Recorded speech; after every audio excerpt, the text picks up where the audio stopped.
On the Track is a monthly web TV show about cryptozoology, natural history, green issues and whatever else the team feel like making up as they go along. Enjoy!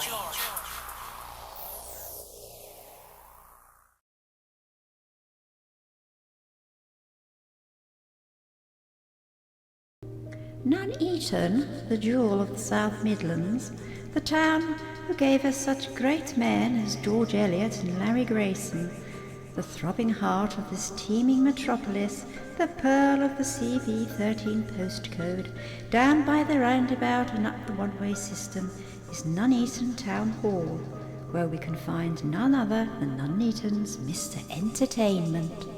Hello ladies and gentlemen and boys and girls, I'm Barry Tadcaster and this is my friend Ken Jevons, who is an Orang Pendek.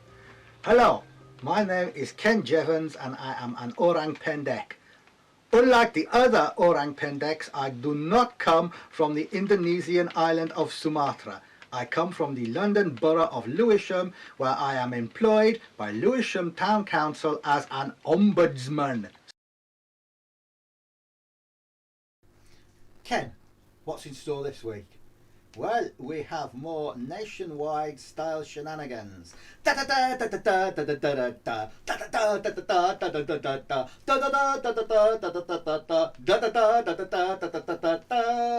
What's happening then? Well, we've got Richard Stilgo from Nationwide, and he is going to be running through the studio with a wheelbarrow full of milk. I think he might be in a hurry. Nationwide, absolutely brilliant. I really like the old credits.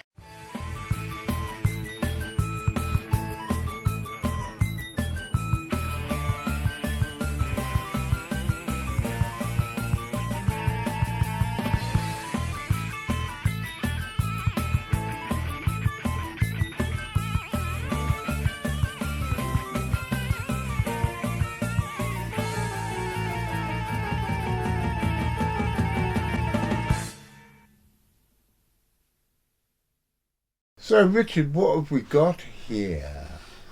I was contacted via email out of the blue by this guy called Mike Hunter, who said he'd met me once on a train or something when I was coming back from a conference and we had a conversation about cryptozoology. He said he had got a bunch of clippings and an unpublished book by Odette Tchernine, the famous writer who she wrote a couple of books about the Yeti, including The Snowman and Company and the Yeti in the 1970s, and he said there was an unpublished book. He had got the manuscript together with a load of other heterogeneous clippings of her writings and correspondence. He'd won them in an auction years ago and had been sitting around, and he didn't do anything with them, and would we like them? And of course we jumped at the chance, and I met Mike the other day and we secured this book and a load of other things, and this is the manuscript, and it's called Alive, the Missing Link, and we have the whole book here. I'm about halfway through reading it. It's got information in it that I've never heard before, accounts of sightings I've never heard before, and it will be a wonderful thing to publish, because one of the things that haunts me is great works getting lost. We've recently lost Marie-Jeanne Kaufmann, the Almasty researcher, a French Russian lady who spent decades in the Caucasus Mountains hunting for the Almasty, interviewing witnesses. She only ever saw it once from a distance, but she's got a lifetime of notes, and she recently passed away just 11 days before her 102nd birthday. What an innings, and what a great researcher. I mean, today cryptozoologists, or people who call themselves cryptozoologists, too many of them just sit in front of their computers typing away like that. Marie-Jeanne Kaufmann, this legendary figure, she spent decades hunting for this creature, and then our old friend Gregory Panchenko went on a few of her expeditions, a few of the later ones, and it haunts me that her work is going to get thrown on a bonfire or forgotten. I hope it's going to somewhere where it can be used as a research resource and preserved. And we've got this. We've got Odette's book that would have been lost if it wasn't for Mike picking it up and passing it on to us. This would have lingered in somebody's cupboard and probably ended up being thrown away or completely forgotten, and the information within it would have been lost, which is incredibly important. And the CSZ is going to be publishing this next year. And then we've got a whole bundle of stuff here, other stuff, and I didn't know she wrote on so many subjects. She's written a book of poems.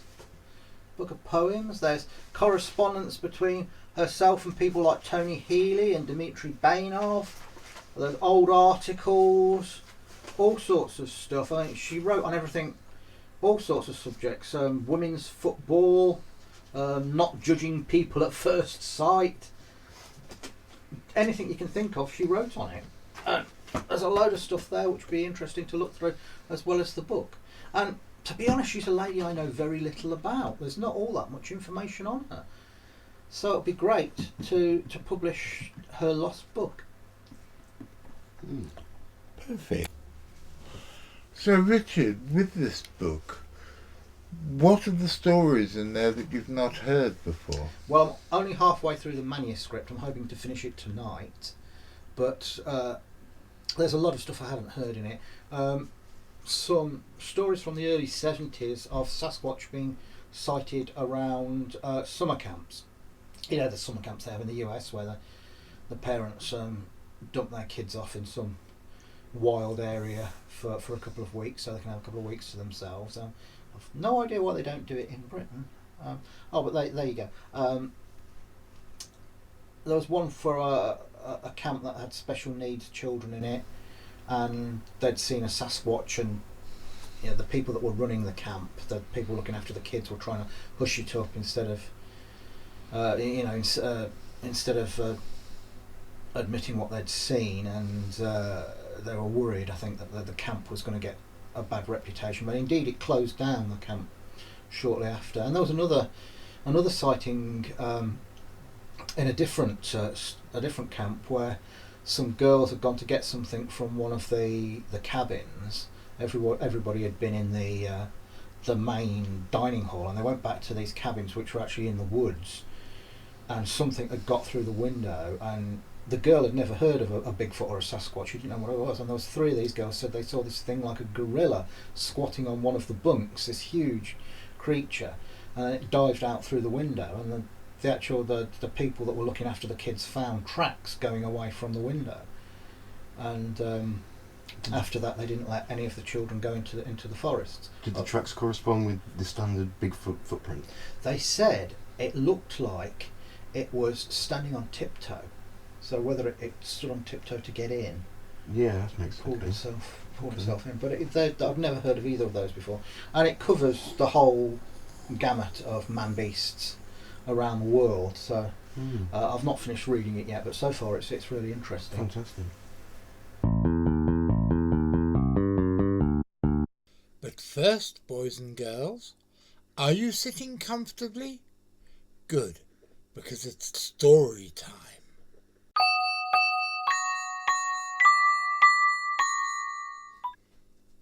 This is an excerpt from Jeeves Takes Charge by P G Wodehouse, who was probably the greatest literary humorist of the 20th century. It has been my experience, sir, that the normal person enjoys seeing his or her name in print, irrespective of what is said about them. I have an aunt, sir, who a few years ago was a martyr to swollen limbs. She tried Walkinshaw's Supreme Ointment and obtained considerable relief, so much so that she sent them an unsolicited testimonial. Her pride at seeing her photograph in the daily papers in connection with descriptions of her lower limbs before taking, which were nothing less than revolting, was so intense that it led me to believe that publicity of whatever sort is what nearly everybody desires.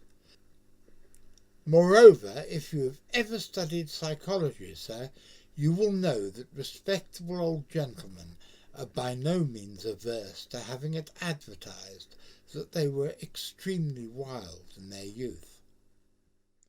Well, I wasn't particularly wild in my youth, but I was very wild in my early middle age. And one of the people who can bear testament to that is my next guest. Between 1997 and about 2001, the CFZ was largely an expeditionary force consisting of me, Graham, Richard and Nigel Wright. We were the last gang in town, and Nigel, being the one who didn't drink, didn't take drugs, and was always therefore the driver, is the one person who knows where the bodies are buried. Here I should probably point out that Richard also never took drugs, but by golly, when the times called for it, he couldn't half pack away the ale. I thought you said you'd retired. Yeah, I am. I just podcast. I don't get paid for it now, you see. That's the thing. I just can't stop being a gossip bag. That's my trouble. You know me, truffle hound extraordinaire, and truffle nose still works. You know, I can't stop digging. And as soon as I find out something interesting, I've got to find out the truth about it.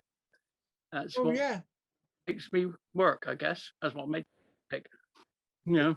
It's what you and I do. It doesn't matter. You know. Yeah. And I think that's what, dare I say it, that's what I'm going to flatter you now, John. Beware. I'm going to massage your ego a little bit here, my friend. That I learned so damn much at your knee when we first started out. You turned me into the journalist and truffle hound I am, or have been in the past. It was all thanks to you. Very kind to say so, dear. Very, very kind of you indeed. I don't believe a word of it. Well, it's true. I tell everyone, oh, true. Oh, come on, John. I mean, the only experience I had when I joined the CFZ of journalism was a little small weekly news I was writing for the Express Journal. Do you remember that? Nigel Wright's Diary of the Paranormal. God, it's appallingly bad. Oh, God. I read some the other day, and it looked like the dribble written by a 6-year-old on speed. It was probably the worst thing I've ever read paranormal life, but there you go. You learn, don't we? As we go on, we learn, hopefully. Well, I look back at some of the stuff I wrote back then, I shudder. Yeah, no, I can. Well, I think we did fine. Because you know, people have been saying to me recently, well, I haven't been looking for it. People just hunted me down. Are you the Nigel Wright that wrote Rising of the Moon with John Downes? And I sort of went, yes. But it was a few years ago. Oh, yeah, we've just come. So it started to get a second following, which was absolutely great. I mean, it's amazing to think so. Isn't it now? We've got 20 years, 20 odd. It's just incredible. But it seems to be coming back into vogue. 24 years, I think. No, 1999. No, was it? No, yeah. Oh, coming back into vogue. 2 years. 22. Still a hell of a long time. 22 since the first.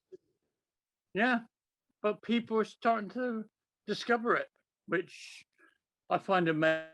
You were right with the layout, John, because I thought it was a bit of a weird layout, but you obviously could forecast the future layout of books a little bit better than I could. Bow to your greater acumen of the press, my friend. It was all down to that. I did the digging, you did the writing, and it worked fine. It's very, very. Oh, those nights. You to say so. Do you remember the? Oh no, I mean. Do you remember the weird warbling whatsit? It was just at the very start when I joined CFZ, wasn't it? The weird warbling whatsit, the mystery by the Exodus. It's on the road out of Exeter, and I can't remember, Cliff St Mary or Cliff St Thomas. Yeah. One of those two. Just past Cliff St Mary. And I remember that you said to me, there's this weird, interesting creature at a regular time every night. And the poor lady's going mad with despair and they couldn't find out what it was. And oh dear, what story from there, John? It was quite interesting, wasn't it? I think had you and Graham running around in circles looking for the thing, didn't it? Yeah, I mean, I was because we staked the house out several times, including staking it out when the lady who lived there, who reported it, didn't know we were there. So we sort of staked, which is probably legal these days. But it was Jan Scarf who found the culprit in the end, wasn't it? It was, and the culprit was. Shall we have a quiz show reveal here, you and me? Tonight's reveal is a novelty Japanese alarm clock, which somebody had left in the corner of their sitting room. Yeah, I know. Oh God! And What a so laugh! at the same What time a every laugh! night it made a noise. Yeah, some weird, obscure Japanese alarm call. Oh my goodness me! What a fuss! That sort of thing you could dine out on for weeks, couldn't it? Really, a talk like that, you could absolutely dine out for weeks on that. I mean. And then we reminisced about the great 1997 UFO wave, which became the subject of our book, The Rising of the Moon, which is still available through Zyphos Publishing, which is Ronan Coughlin's publishing company. Check it out if you feel like it. It was an amazing time. I've never known a UFO wave like it. Was so many different craft being seen, and 2:00 in the morning, getting an old lady. You remember that one that phoned me up at 2 in the morning, and she had, and she's there going, "I'm seeing and it's floating past my house," and she was down in the Otter Valley, and I'm looking. It's got silvery wings on this tub, and it's rotating and it's flying. And I said, "Madam, you've got a bad signal on your account. You're cutting in and out." She goes, "No, I'm jumping up and down with my binoculars and my husband trying to see it better." She was on the bottom of the bed, and I had visions of running down on the bed trying to see a UFO. It was. Then we had John is. We had the mutilated whale. Remember that one? We had 2 mutilated whales we found out about, which was very in the middle of a UFO wave as well. And I think that was why. That was strange. That's why I believed in the weird bird noise singing Sister St. Mary, because it just happened right in the middle of all this other weird shit that was going down. We had. Oh, that's right. We had lit up objects, didn't we? That came out and scared kids and came out of the water, brightly lit in front of them. And that was in exactly the same area where the whale was originally grounded to.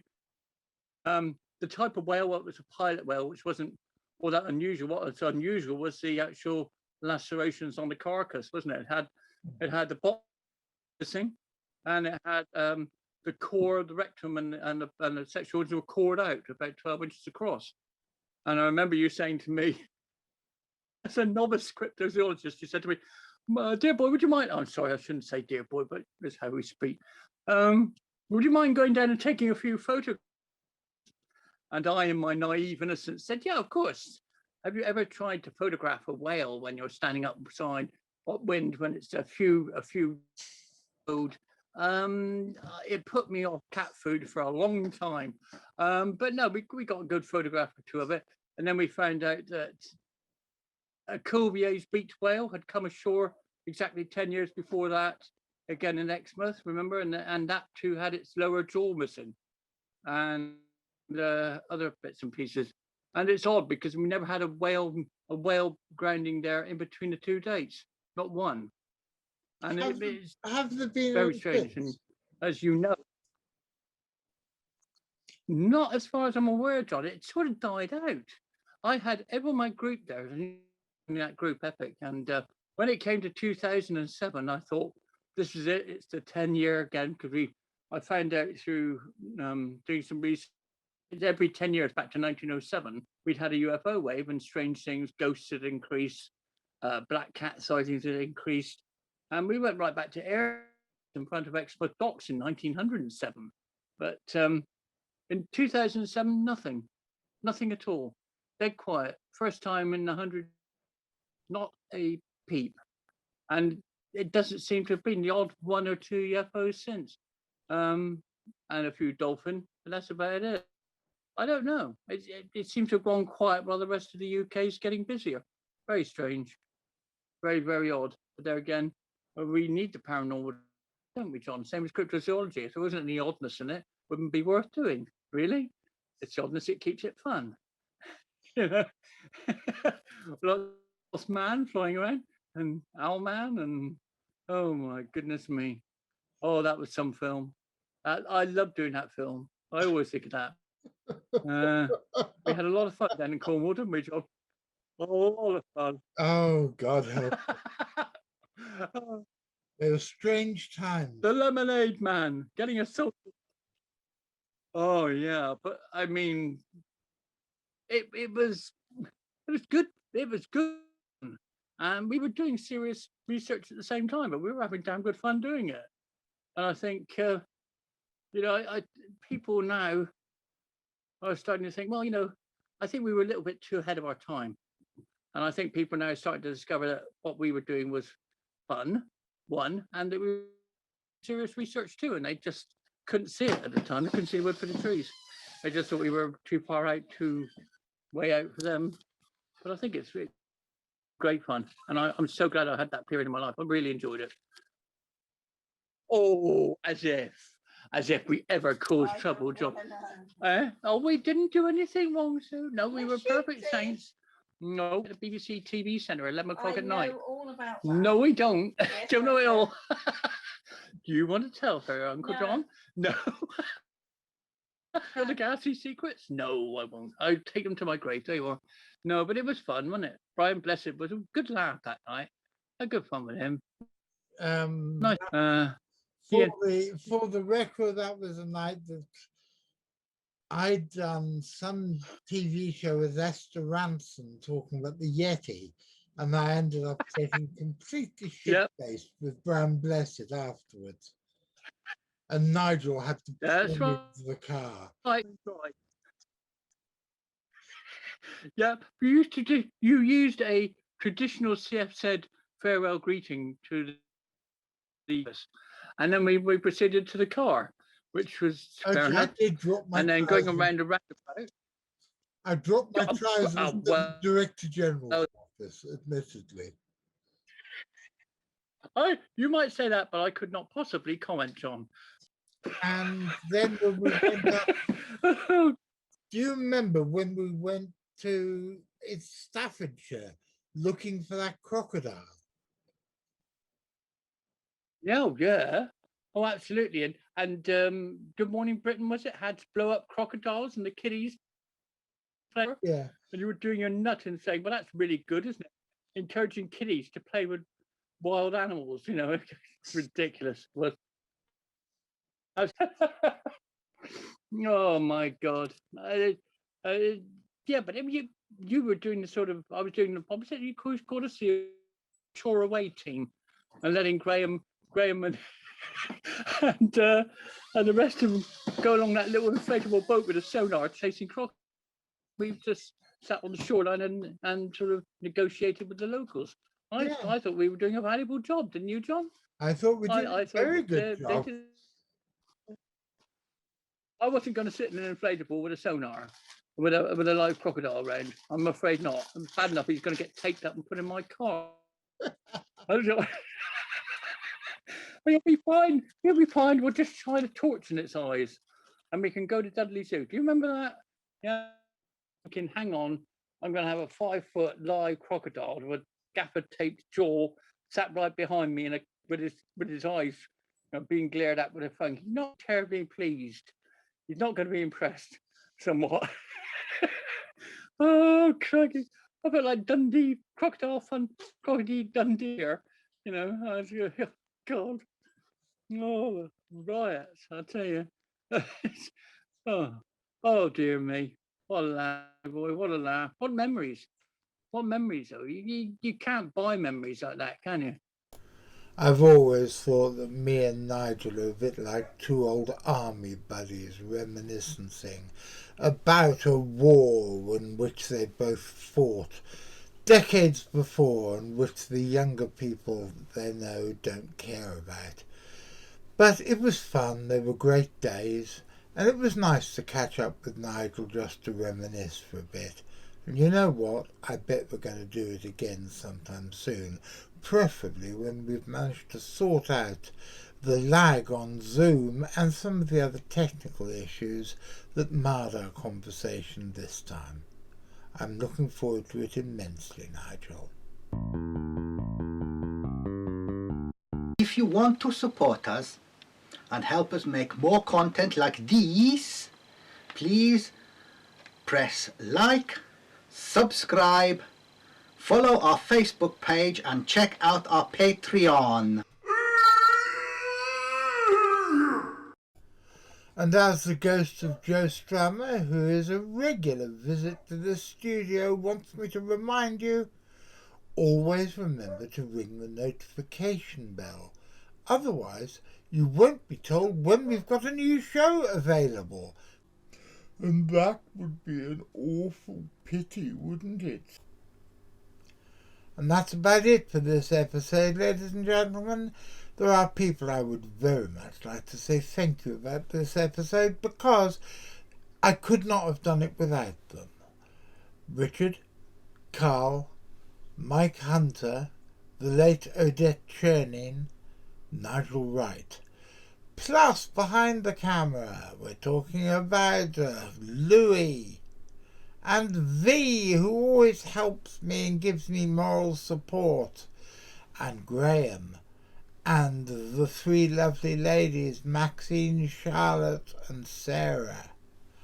And, well, I'm sure there are other people who are involved in doing what we did this week, and I'm sure you will forgive me for forgetting you because I am a senile old git and rapidly approaching my dotage. But, although this week the show is over, and I do hope you enjoyed it as much as I enjoyed making it, I hope you learnt stuff and thought, wow, what an interesting bunch of people those CFZ lads are at the end of the show. I'm afraid it's over for this week, but you only have to wait another 7 days, because on Saturday afternoon it's CFZ time, and at 3 o'clock I'll be back with another fun-filled potpourri of high strangeness, weird shit, and surreal alchemy. And, well, that's about it really. So, I'm going to be here on Saturday afternoon at 3. Are you going to be here on Saturday afternoon at 3? Because if you are, I'm certainly going to be seeing you.